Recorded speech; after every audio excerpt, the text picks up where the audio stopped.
Buenas noches. Buenas noches, doctor. ¿Te dormiste? Buenas noches, doctor. Te pregunté si te dormiste, Dafne. No, doctor, ¿por qué? ¿Qué pasó? Como se conectaron tarde.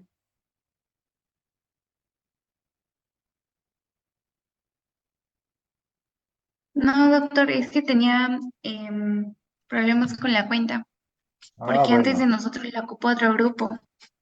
Ya. Muy bien. Podemos empezar porque son 9:15. Sí, doctor, ya podemos comenzar. Ya inicié con ustedes este tema. Sí, doctor. ¿Qué fue el último que vimos?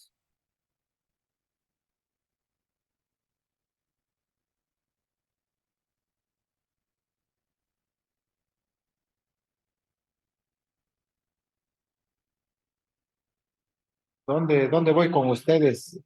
Con coagulación.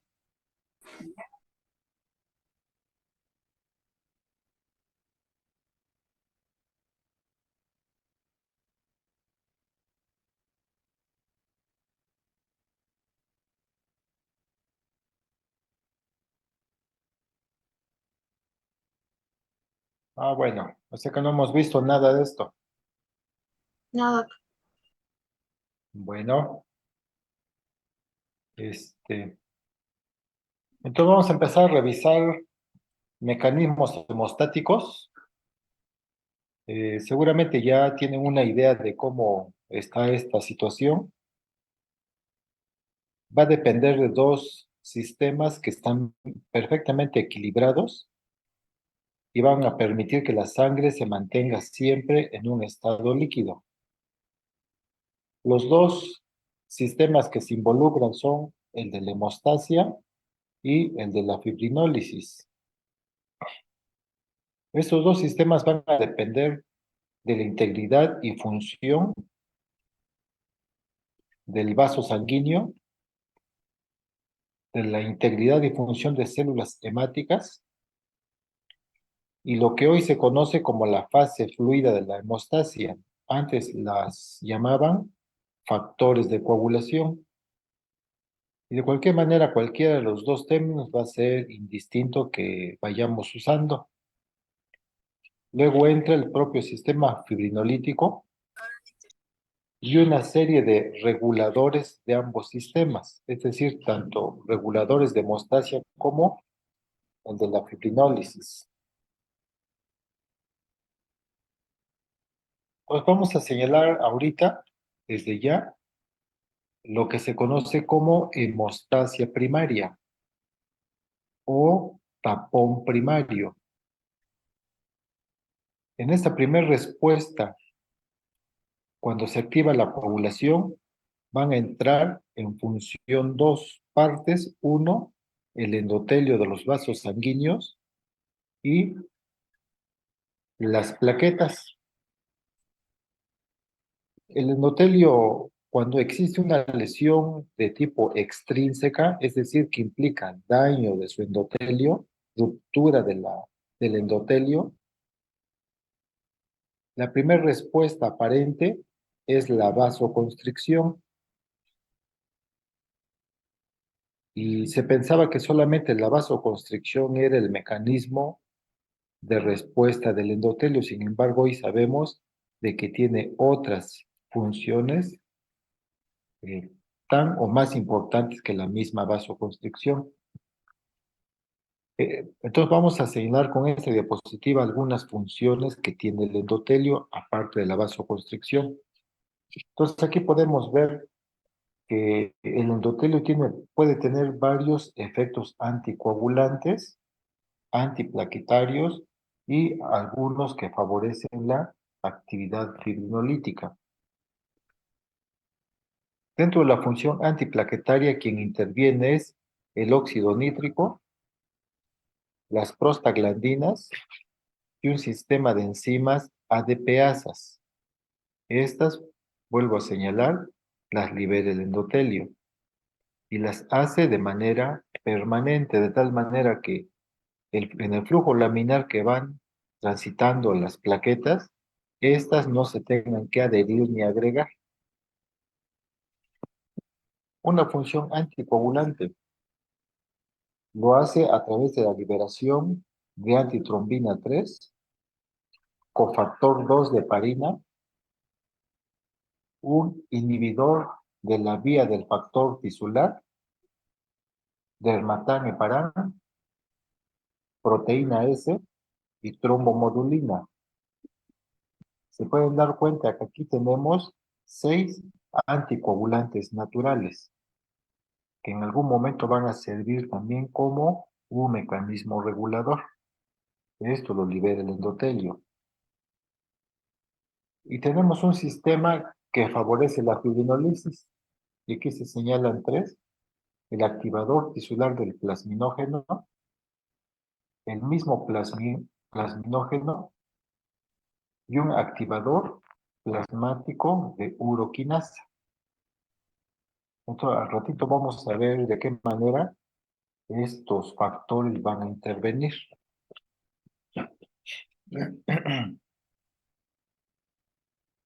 Entonces, ante una lesión vascular, el endotelio va a activar su propiedad procoagulante.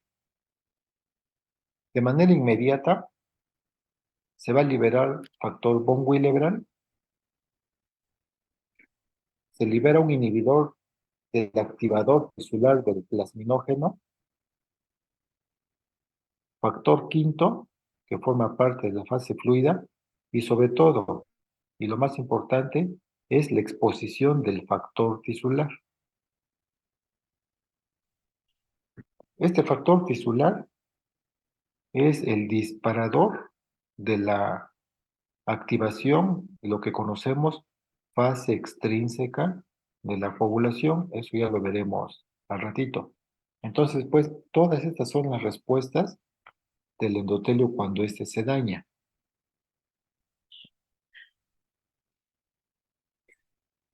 En esta gráfica tenemos la respuesta primaria por parte de plaquetas cuando se activan, al mismo tiempo la vasoconstricción, pero son los dos elementos importantes en la hemostasia primaria. De manera simultánea se van a activar los componentes de la fase fluida y eso se le conoce como hemostasia secundaria. ¿Cuál es la finalidad de la activación de hemostasia primaria y secundaria? Formación de un coágulo.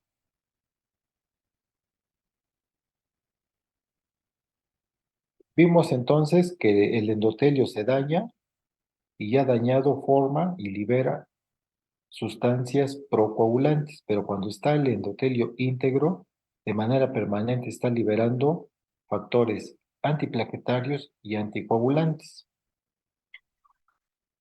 Entonces vamos a ver ahora la respuesta que tienen las plaquetas. En primer lugar, recordaremos que el megacariocito es la imagen superior izquierda que están viendo en su pantalla. Este es un megacariocito que se encuentra en la médula ósea. Son células enormes. Su proceso de diferenciación los conduce a que en el citoplasma se van formando miles de plaquetas y ese citoplasma se va a fragmentar y cuando se fragmenta por completo va a liberar las plaquetas a sangre periférica.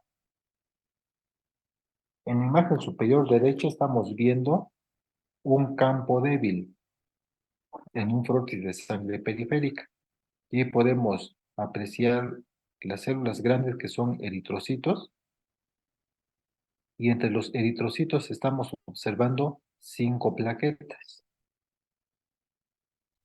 En este campo débil o de 10X debemos observar entre 3 a 5 plaquetas. Si este número visualizamos, podemos por apreciación decir que hay una adecuada distribución y número de plaquetas. Sin embargo, esto no es lo correcto. El citómetro de flujo nos va a contabilizar plaqueta por plaqueta y así veremos que una cifra normal es de 150.000 a 400.000 plaquetas por milímetro cúbico. Ese valor es importante para que el paciente pueda tener una adecuada función de hemostasia primaria. Las dos imágenes inferiores son igual de campo débil. En la izquierda inferior podemos ver que en este frotis una gran cantidad de plaquetas, con muchísimo supera los 3, 5 plaquetas que deberíamos de ver. Entonces, cuando uno ve en el frotis de sangre periférica esta imagen, ya desde ahí estamos suponiendo de que este paciente cuenta con una trombocitosis. ¿Cuál va a ser el riesgo? Que este paciente puede estar formando trombos blancos y que van a dar fenómenos trombóticos a nivel sistémico y en cualquier territorio de la economía.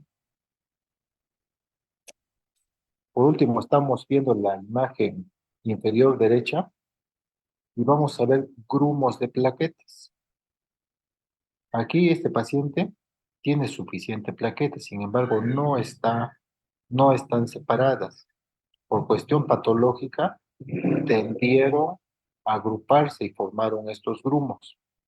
Bueno, este hecho de formarse grumos, ya lo habíamos comentado en algún momento, van a hacer que el citómetro de flujo la contabilice como si fuera una célula nucleada y sin embargo no va a identificar a las plaquetas y falsamente puede darnos un reporte de trombocitopenia cuando el paciente tiene un problema de formación de grumos plaquetarios. Bueno, con eso nada más quise recordar nuevamente la importancia que es realizar un frotis de sangre periférica para una adecuada interpretación de la biometría hemática.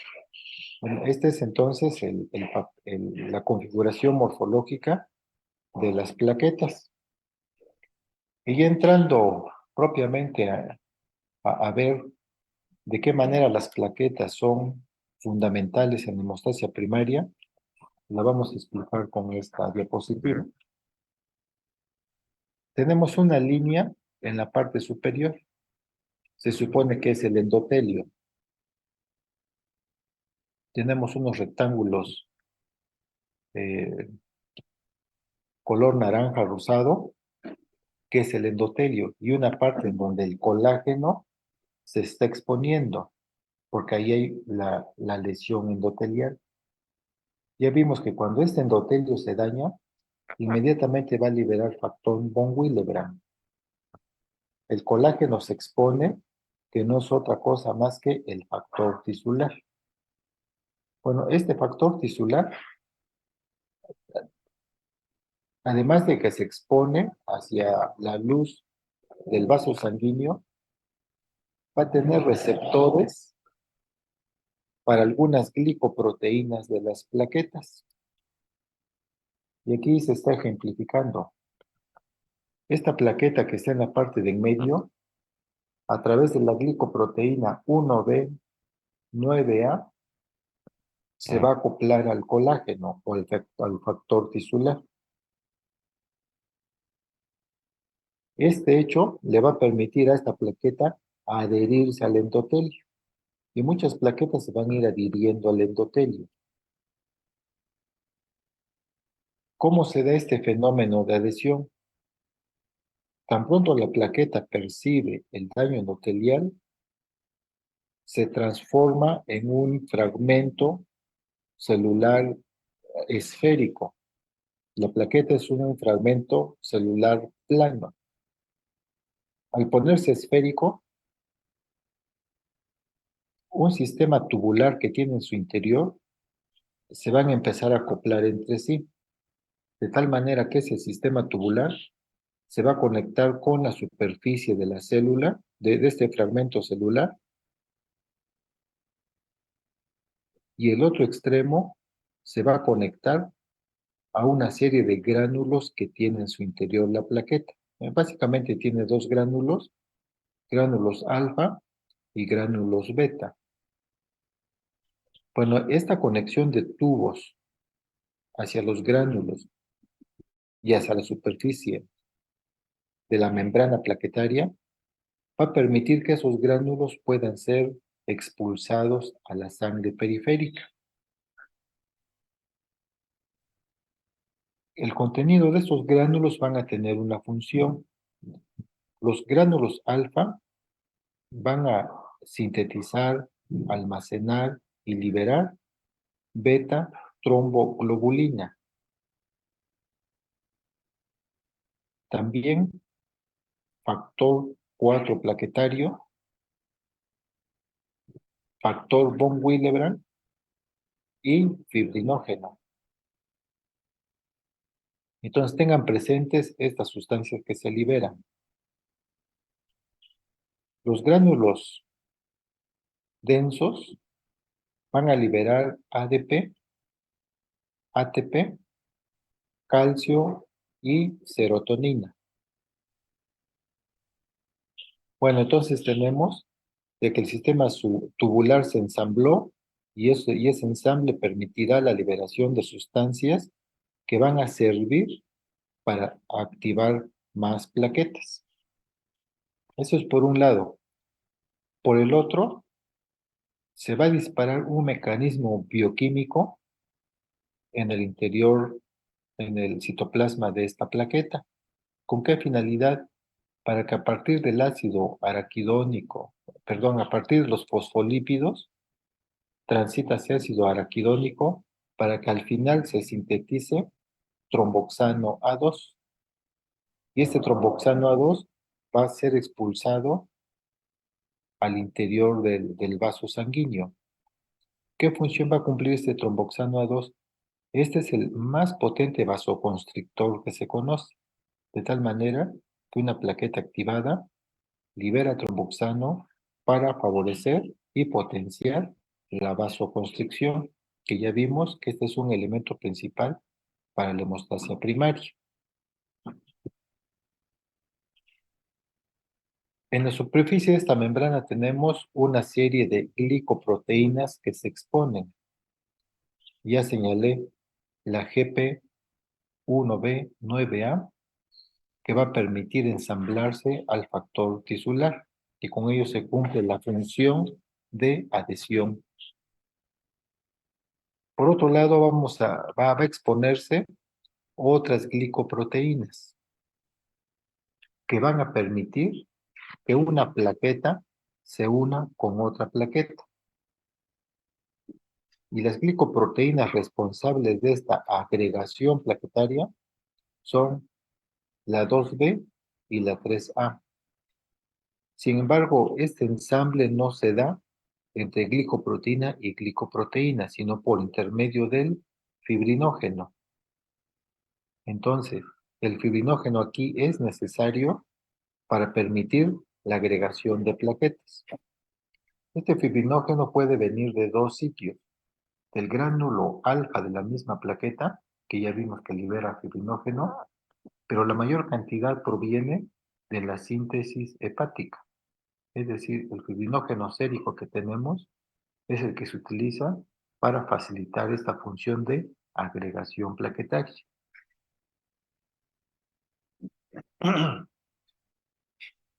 Entonces tenemos pues que hay una serie de glicoproteínas que van a permitir la función de adhesión y agregación. Existe una serie de patologías en donde los pacientes pueden tener deficiencia en la expresión de las glicoproteínas, y ello va a condicionar que, a pesar de que el paciente tiene buen número de plaquetas, pero como no tiene las glicoproteínas indispensables para adherirse y para agregarse, ese paciente va a caer en una disfunción plaquetaria. Y una disfunción plaquetaria condiciona a eventos hemorrágicos. Lo mismo va a suceder. Ya vemos que aquí el fibrinógeno es indispensable para la agregación. Si un paciente tiene alguna hepatopatía o está desnutrido, la síntesis de fibrinógeno se va a ver alterada. Y estos pacientes con estas dos condiciones patológicas, es decir, hepatopatía y desnutridos, siempre van a tener un problema de agregación plaquetaria. Y eso los predispone entonces a fenómenos hemorrágicos por falta de función de las plaquetas. Y por último tenemos que en la superficie de las plaquetas se van a exponer una serie de receptores.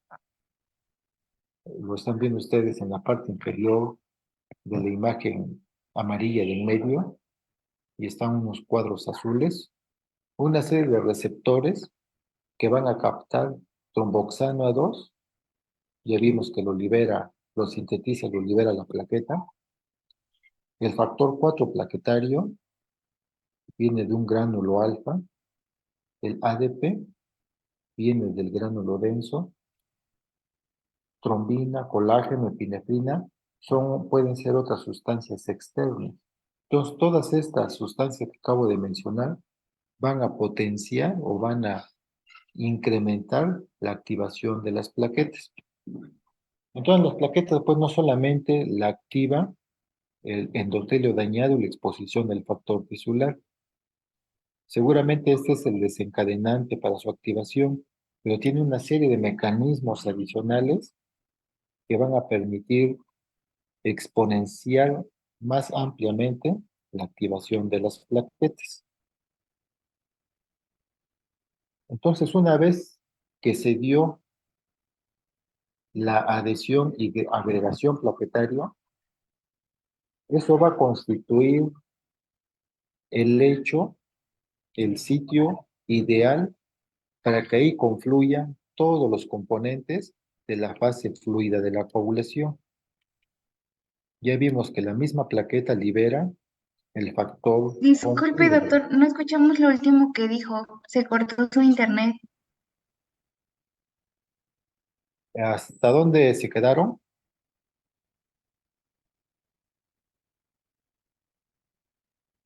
Bueno, y lo último que yo escuché fue inestable, doctor.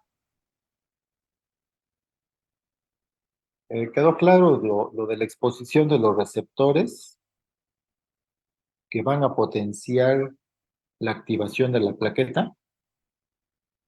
Tromboxano A2, factor 4 plaquetario, ADP, trombina, colágeno, epinefrina. Todas estas sustancias son liberadas por el contenido de los gránulos alfa y denso. Entonces, así se cumple la función de adhesión y agregación. El hecho de que tengamos aquí un montón de plaquetas ya aglomeradas, eso va a constituir ese lecho necesario para que confluyan los componentes de la fase fluida de la coagulación. Ya de entrada tenemos que el endotelio liberó factor von Willebrand. La activación de la plaqueta liberó factor von Willebrand. ¿Para qué sirve el factor von Willebrand? Esta es una sustancia proteica que siempre va a acompañar al factor octavo. Siempre van a marchar juntos los dos. Si cualquiera de estos dos está inactivo, tiene baja cantidad o es disfuncional, el, el otro, en este caso el factor octavo, no va a cumplir su función. Bueno, el hecho es de que en este sitio ya se dio el escenario ideal para que ahora sí ya llegue el componente de la fase fluida y pueda generar la actividad propiamente hemostática.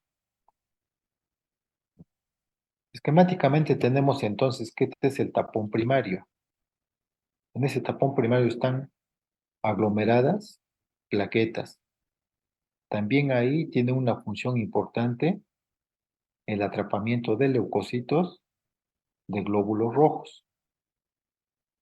Y esto se considera que tiene una función también importante, aunque no está no son determinantes en la coagulación, pero a final de cuentas también están ahí atrapados. ¿Cuál va a ser la finalidad de la función hemostática propiamente de la fase fluida. Uno, donde es este montón de plaquetas, se le tiene que dar una configuración más firme, más sólida, y ahí es en donde va a intervenir la fase fluida, donde va a convertir al fibrinógeno en fibrina. Esta fibrina va a formar como una especie de malla que le va a dar mayor solidez, insolubilidad al coágulo final. Y este coágulo final es el que va realmente a generar la respuesta hemostática que se espera.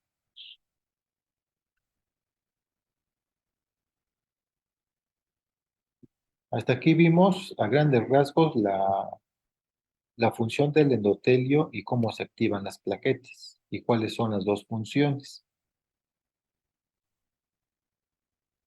¿Tendrán alguna pregunta?